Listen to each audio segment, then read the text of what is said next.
Nous sommes vendredi et demain à 14h doit sortir la prochaine vidéo et je la tourne maintenant. Donc j'espère que ça va aller, j'espère que je vais être bon dans le timing. J'avais une autre vidéo de prévue, une vidéo bonus qui sortira plus tard, c'est pas grave. Simplement, j'ai découvert hier soir qu'il y avait une polémique sur la chanson qui accompagnait l'annonce de la liste de Didier Deschamps pour l'Euro de 2016, qui est un morceau de rap de Youssoupha. Et il se trouve que j'adore le foot, que j'ai vraiment hâte d'être à l'Euro et que j'aime bien le rap aussi. Et même si je connais pas particulièrement Youssoupha, j'ai voulu écouter le morceau pour me faire une idée et comprendre d'où venait la polémique. Et j'avoue que j'ai absolument pas compris où était le problème. J'ai surtout vu pas mal d'avis sur la question et j'ai constaté que pratiquement personne n'avait vu le clip et n'avait écouté le morceau. Donc tout le monde en parle mais personne ne sait de quoi il parle. Il y a eu 500, un peu moins à l'heure actuelle, ça fait une semaine que la vidéo est sortie, il y a moins de 500 000 vues sur la chaîne officielle de la 3F. Donc c'est très peu. Du coup, ce que je vous propose aujourd'hui, c'est de rester dans mon champ de compétences, c'est d'analyser le texte et de voir un petit peu quel message y a-t-il, qu'est-ce qu'il véhicule, et après, vous vous ferez votre opinion par vous-même. On est parti tout de suite.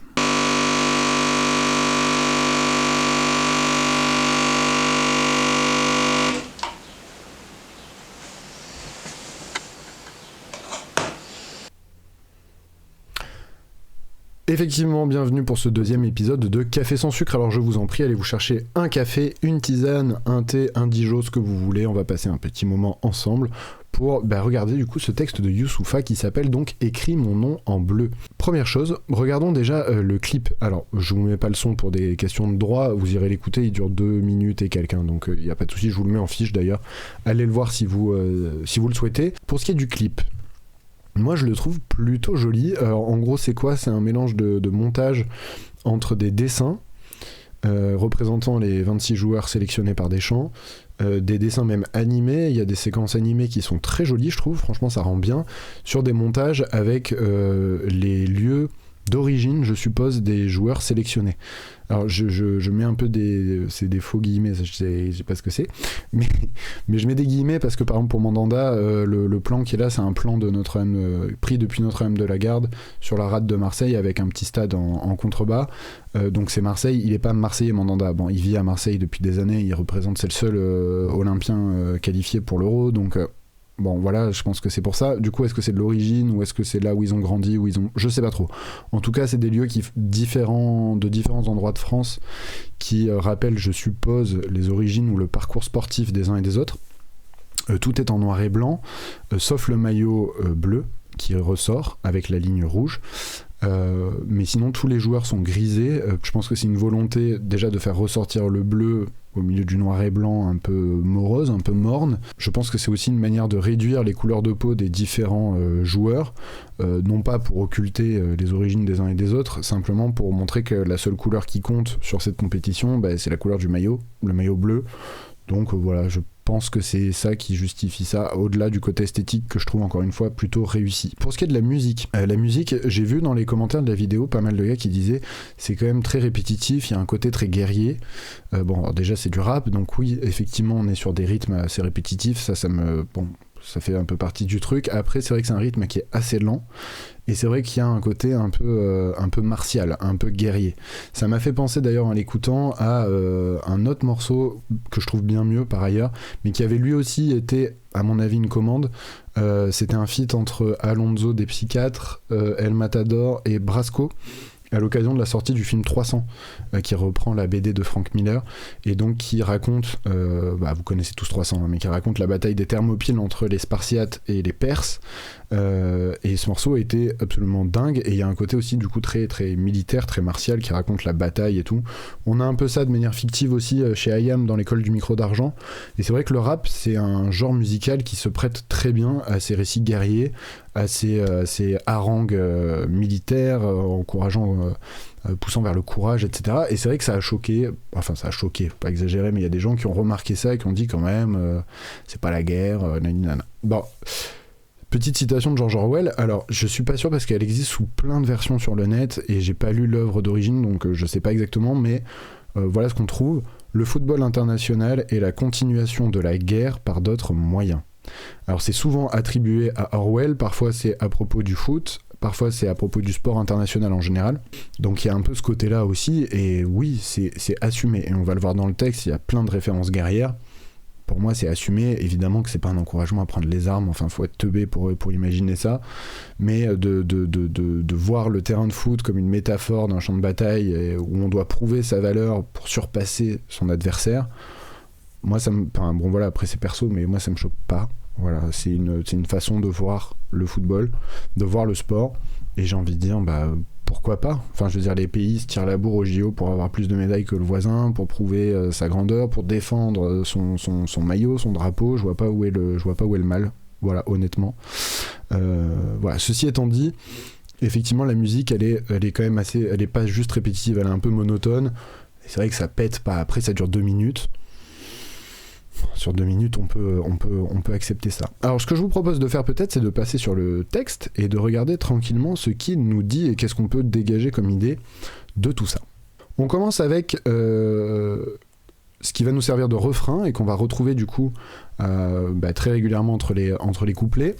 Écris mon nom en bleu, crie mon nom en bleu, note-le, écris mon nom en bleu, écris mon nom en bleu, crie mon nom en bleu, note-le, écris mon nom en bleu. Donc j'avais pas menti quand je disais que c'était quand même un peu répétitif. En fait, la question c'est qui parle et à qui on parle. C'est ce qu'on appelle la situation d'énonciation. Qui parle à qui. Alors note mon nom, c'est au moment de la sortie de la liste.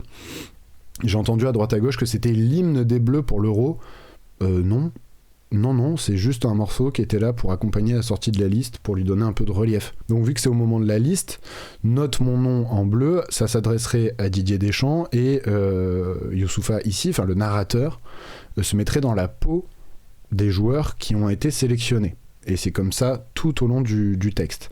Donc il dit... écris mon nom en bleu à Deschamps et ensuite crie mon nom en bleu, non pas à Deschamps qui va pas se mettre à gueuler le nom des joueurs qu'il a sélectionnés, ça n'a aucun sens, mais plutôt à nous les Français et les supporters, crie mon nom en bleu. Donc en fait ici l'idée c'est que les joueurs de l'équipe de France appellent le peuple français à les soutenir et à les encourager et appellent Deschamps, supplient Deschamps de les inscrire sur la liste parce que c'est un honneur de jouer pour son équipe nationale. Voilà, jusque là ça me paraît relativement simple et je vois pas où est le problème. Ce que je vous propose peut-être c'est d'enchaîner avec le premier couplet.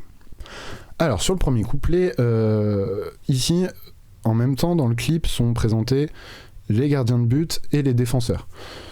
C'est souvent comme ça, c'est souvent dans cet ordre là que les listes des sélectionneurs sont annoncées: gardien, défenseur, milieu, attaquant. Donc là on parle de la défense. D'ailleurs le premier mot de ce couplet c'est défendre les lignes d'attaque, lignes des milieux, lignes de défense et les frères d'armes. Donc là on reprend ce que je vous disais tout à l'heure, défendre et attaque c'est dans le vocabulaire du foot hein. Donc quand je vous dis qu'il y a des analogies faciles à faire avec un champ de bataille et avec la guerre, c'est assez évident, les lignes, attaque, défense. Donc défendre les frères d'armes. Ok, donc les défenseurs sont là et les gardiens pour défendre les frères d'armes, donc les autres joueurs de l'équipe. Ok, jusque-là ça me va. Et si ça peut le faire, ça peut faire date, parce que effectivement, enchaîner, vu qu'on est champion du monde en titre, enchaîner Coupe du Monde, Euro, ça a été fait par la France en 98-2000, ça a été fait par l'Espagne en 2010-2012, mais c'est très rare, donc effectivement ça fera date, si jamais ça peut le faire. Bon, jusque-là ça me choque pas, donc ça rappelle les enjeux de l'Euro. Ça vient des campagnes et des quartiers. Là, ça fait référence, je pense, dans le clip aux paysages qu'on voit derrière. On voit des paysages de montagne, de bord de mer, et puis de quartiers, de tours, de blocs, etc. J'ai l'impression que les seuls vrais oubliés dans cette histoire, c'est les Parisiens, enfin, c'est les citadins. Là, on parle de la province, des campagnes, on parle des quartiers.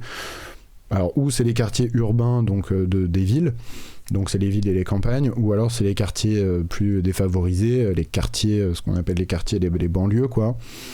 Bon, donc ou on a oublié les Parisiens, auquel cas c'est pas très grave, ou alors les quartiers, ça renvoie juste aux citadins, et à ce moment-là, ça fait appel à toute la France, à la France urbaine et la France des campagnes. Ok. Personne va s'écarter, le camp sera gardé. Je vous rappelle que c'est toujours les joueurs qui parlent à Didier Deschamps, ils lui promettent qu'ils ne s'écarteront pas, qu'ils feront bloc pour défendre le camp français, défendre la cage, jusque-là ça me va. Chaque blase est lourd de sens. Alors, le blaze c'est le prénom ou le nom, Je pense que c'est une manière de faire référence aux différentes origines des joueurs de l'équipe de France, en particulier de la défense, avec les Varane, Léo Dubois, Benjamin Pavard, mais aussi les Lucas Hernandez, Steve Mandanda, Jules Koundé, qui en a d'autres encore, Presnel Kimpembe. Donc je pense qu'ici c'est ça, puisque en plus derrière on a ces jours de chance, donc c'est la chance pour tous, à partir du moment où ils sont les meilleurs, de pouvoir représenter leur pays à l'Euro. Donc ces jours de chance, tout le monde peut être sélectionné, enfin moi en tout cas je le comprends comme ça. Chacun peut prétendre à porter ce maillot. Mélange meilleur d'un goût d'ailleurs et d'un goût de France, je pense que là c'est assez clair, c'est un peu ça aussi, voilà, c'est un espèce de panachage de ce qu'il y a de meilleur en France, mélange meilleur avec des joueurs qui sont d'origine française et des joueurs qui sont d'origine différentes, mais qui sont tous réunis ici pour défendre ce maillot. Millions de supporters quand je pose, note mon nom sur ta liste et sur mon maillot dans le dos. Tous les couplets se terminent comme ça, retour au fait de représenter son maillot, de porter ce maillot, de représenter ce maillot, etc. Bon, pour l'instant, moi il n'y a rien qui me choque particulièrement. Refrain, écris mon nom en bleu, tout ça, et on est parti pour le deuxième couplet. La terre du milieu, c'est le cœur du jeu, donc là c'est une manière de nous dire, après défendre, vous vous souvenez au début du premier couplet, là on parle du milieu de terrain, et du coup le milieu de terrain, la terre du milieu, référence évidente à Tolkien. Pourquoi je dis évidente ? Parce que Youssoupha, dans les quelques morceaux que je connais de lui, je suis pas un fan absolu, mais j'ai déjà écouté quelques-uns de ses morceaux, il y a pas mal de références geeks, et ici ça me paraît assez net, la terre du milieu, c'est le cœur du jeu, donc c'est c'est là que le jeu se développe, et que les attaques se développent, et que le jeu s'organise, donc ça fait partie des expressions courantes du foot. Ceux qui ont grandi dans les flammes n'ont pas peur du feu. Là j'avoue, je comprends pas trop ce que Youssoupha veut dire. Je comprends pas trop, parce que normalement on reste dans la même idée, dans la même analogie que la terre du milieu, mais le feu dans la terre du milieu, c'est le Mordor en fait. Donc ceux qui ont grandi dans les flammes, c'est les orques en fait, et je vois pas en quoi c'est bénéfique. Voilà. Ou alors c'est les dragons qui crachent du feu, mais les dragons, encore une fois dans l'univers de Tolkien, c'est des personnages, des entités maléfiques. Donc c'est pas bon signe non plus. Ou alors c'est pour rester dans l'univers fantasy, ça peut être peut-être, je sais pas moi, une référence à Daenerys, je sais pas, dans Game of Thrones, mais là aussi, pardon si je spoil la fin de Game of Thrones, en même temps ça fait longtemps que c'est sorti, c'est la méchante de l'histoire. Je vois pas ce qu'il y a de positif en fait à avoir grandi dans les flammes. Ou alors ça renvoie au feu, puisque c'est une question c'est des sujets qui tiennent à cœur à Youssoupha dans pas mal de ses morceaux, sur les quartiers difficiles, etc. Est-ce que ça renvoie à ça, aux voitures qui flambent, je sais pas, mais encore une fois, je vois vraiment pas le rapport, et n'ont pas peur du feu. Je sais pas. Franchement, je sais pas ce qu'il veut dire. C'est stylé, hein, c'est joli, hein, ceux qui ont grandi dans les flammes n'ont pas peur du feu. Mais c'est très perché, c'est une allusion au phénix qui renaît de ses cendres, et qui, en disant que l'équipe de France a grandi dans les flammes, a brûlé, enfin j'en sais rien, ça me paraît compliqué, mais c'est vrai qu'après, j'en avais parlé dans ma vidéo sur Cyrano, dans mon premier épisode de l'anecdote sur Cyrano et l'équipe de France. C'est vrai qu'au début des années 2010, on partait quand même de très très loin. Est-ce que c'est ça ? Est-ce que c'est les flammes de la fin de l'ère Domenech ? Je sais pas. J'ai peur de surinterpréter, je comprends pas ce qu'il veut dire. Youssoupha, si tu vois cette vidéo, je t'en prie, explique-nous, je comprends pas ce que tu veux dire. 2 étoiles gravées dans le roc. Ah, ou alors c'est ça, peut-être. C'est les flammes des étoiles. Peut-être. 2 étoiles gravées dans le roc. Les 2 étoiles, évidemment, les 2 coupes du monde.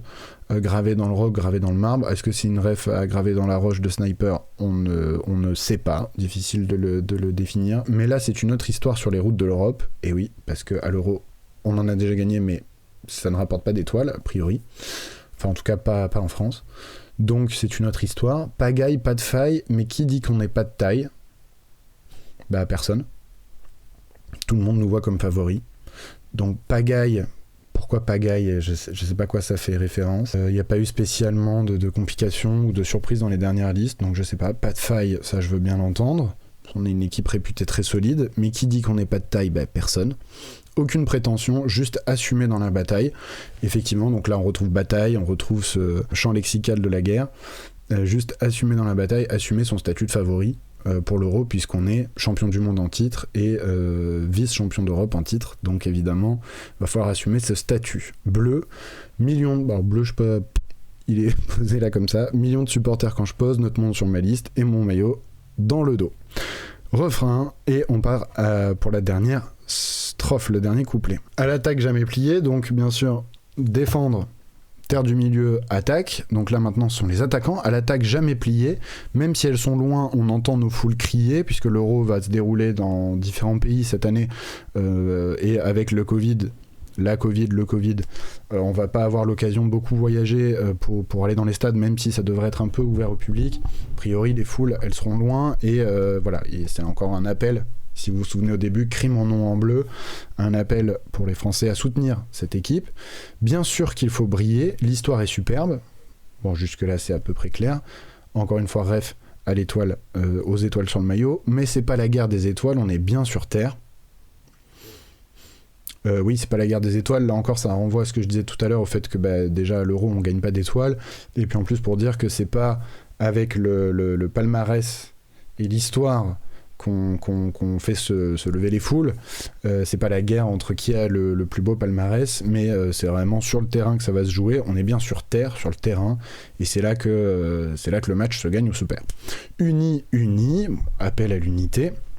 Béni ou puni, alors là, deux choses. Béni, je pense que ça renvoie déjà à la génération qui a gagné la Coupe du Monde, donc aux 23 champions du monde, et parmi eux à certaines destinées un peu incroyables. On pense notamment à Mbappé, qu'on définit souvent comme étant un jeune prodige béni par les dieux du foot, donc ça va assez loin. On retrouve un peu cette idée-là, ceux qui sont bénis, ou ceux qui sont dans les plans de Deschamps depuis des années, puisqu'il y a la resélection de Sissoko, qui, je sais pas, j'ai l'impression qu'à l'âge de la reine d'Angleterre, il jouera toujours, il sera toujours sélectionné. Donc il y a les bénis et les punis.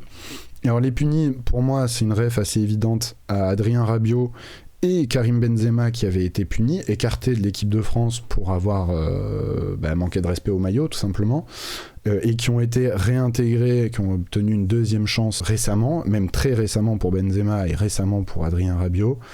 Donc le narrateur se met dans la peau des joueurs, c'est une manière de réclamer une espèce d'absolution, quoi, comme si Rabiot et Benzema demandaient à Deschamps de les sélectionner et aux Français de les encourager, de leur accorder eux aussi une deuxième chance. Bon, j'ai envie de dire pourquoi pas, de fait, de toute façon on leur souhaite le meilleur, on leur souhaite de gagner. Faites vivre les rêves, évidemment c'est les rêves de tous les gamins que nous étions et qui sont encore aujourd'hui et qui rêvent de porter un jour ce maillot, qu'on s'élève, que par l'exemple et par la victoire des Bleus, la fierté s'élève, que tout le pays s'élève et se sente fier, se tienne debout, qu'on soit unis comme millions de supporters quand je pose, note mon nom sur ta liste et sur mon maillot dans le dos.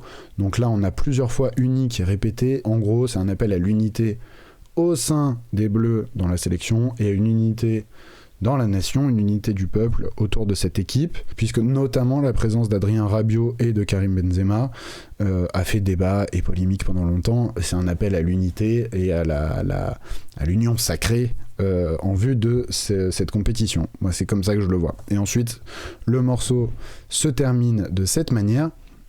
Je rêve que t'écris mon nom en bleu, écris mon nom en bleu, note-le, etc. jusqu'à la fin du morceau. Alors, il y a des mauvaises langues qui pourraient dire que normalement on aurait dû dire je rêve que t'écrives mon nom en bleu avec du subjonctif, sauf que pour moi c'est plutôt malin et c'est pas une faute. Le subjonctif voudrait dire que ça n'est pas réalisé encore, donc ça serait un souhait. Le rêve, ça serait un souhait. Ici c'est pas juste un souhait, c'est déjà réalisé, puisque t'écris, c'est du coup du présent de l'indicatif, indicatif qui est le mode du réel. Donc c'est quelque chose qui a lieu en ce moment. Je rêve que t'écris mon nom en bleu. Ça veut dire que le rêve de ces 26 gars est devenu réalité, puisque Deschamps écrit leur nom sur cette liste et présente cette liste. Et ça fait sens parce que ce morceau sort après l'annonce de la liste de Didier Deschamps. Donc il y a une certaine logique à ce que ce rêve-là soit déjà devenu réalité pour ces 26 noms-là inscrits en bleu et dont on criera les noms avec fierté, je l'espère, pendant 7 €. Voilà pour l'analyse de ce texte. Du coup, franchement, je ne comprends pas ce qui a fait la polémique. Je vois pas où est le souci dans ce texte. Bon, qu'il y ait des générations qui aiment pas le rap, y a pas de souci. Mais bon, franchement, Youssoupha, c'est quand même loin d'être le pire. Il écrit pas trop mal. C'est pas la plus belle plume du rap français. Me faites pas dire ce que j'ai pas dit. Mais il y a franchement pire. Franchement, ces textes sont plutôt soignés. Là, c'est une commande en plus. Ça fait 2 minutes. Je suis pas certain qu'il y ait passé un temps fou. En tout cas, il y a moins de soins. C'est clair que dans certains textes qu'il a pu écrire par le passé et qui sont bien mieux construits, bien mieux écrits. Ça, c'est que mon opinion, mais voilà. Il n'exploite pas l'étendue de son talent dans ce texte, même s'il y a de bonnes choses. Sur la musique, effectivement, là encore, je trouve qu'il y a des morceaux de Youssoupha qui sont plus alors, c'est plutôt du rap calme, hein. C'est pas du rap de boîte de nuit, mais il y a quand même des morceaux qui pulse un peu plus. Je pense notamment à La Foule part 2 où il reprend Edith Piaf et où il fait des clins d'œil à Jacques Brel, c'est très sympa. C'est pas du tout un chef-d'œuvre de la carrière de Youssoupha, ça reste un bon morceau, ça dit ce que ça veut dire, le message il est simple, il est entendu, soyons unis derrière notre équipe, que l'équipe de France soit unie et que les supporters soient unis derrière elle. Avant une compétition, il n'y a rien qui me choque, voilà, ça me paraît relativement normal. Le fait qu'il y ait polémique, ça renvoie en fait à des extraits de morceaux, enfin de textes de Youssoupha qui ont 15 ans et qui avaient fait polémique et qui avaient entraîné des procès, etc. Je veux pas rentrer dans le détail, mais c'est pas forcément mal de juger l'œuvre d'un artiste au regard du reste de sa création, c'est même souvent pertinent, et j'en parle souvent à mes élèves de la biographie de l'auteur et de ses autres œuvres pour les mettre en perspective. Ça a beaucoup de sens au cinéma, de regarder la filmographie d'un réal et de voir comment ses œuvres se situent les unes par rapport aux autres. Je dis pas que ça n'a pas de sens ici, mais en fait, ce qui est le plus important, c'est de regarder ce que le texte raconte. Là, c'est un texte qui a un message, c'est une commande de la Fédération française de foot, la plus grosse fédé sportive de France. Il y a ce gros souci d'image avec l'équipe de France depuis le début des années 2010, pas un souci parce que c'est compliqué, mais une volonté réelle de la Fédé de redorer l'image de l'équipe de France et que les Français se retrouvent et se sentent représentés par cette équipe. Ça va complètement dans ce sens-là. Alors le contexte effectivement est un peu particulier, on l'a dit, avec le retour de Rabiot et de Benzema, mais c'est subtilement amené à partir du moment où Dédé a fait ses choix, et ben on suit Dédé, quoi. En tout cas, évidemment qu'on soutiendra cette équipe. Moi, je vous dis à la semaine prochaine pour une nouvelle vidéo. Alors, ça va être un peu spécial parce que je vais déménager. Alors que mes élèves se rassurent, je reste dans la même ville, donc je serai toujours au collège l'année prochaine, tout va bien. Mais je vais déménager dans les semaines qui viennent, donc c'est possible qu'il y ait des épisodes qui sautent. C'est possible qu'il y en ait qui soient remplacés par d'autres formats plus courts. Je pense notamment au prochain épisode de l'anecdote qui sera probablement remplacé par une vidéo bonus. Voilà, je suis un peu désolé. Je vais essayer de maintenir ce rythme quand même d'une vidéo par semaine, mais ça sera peut-être pas exactement comme vous l'espériez ou ce que vous attendiez à ce moment-là. Voilà, en tout cas on se retrouve toujours le samedi à 14h, je vous dis à la semaine prochaine pour une nouvelle vidéo, et je vous dis à très bientôt. Merci à tous.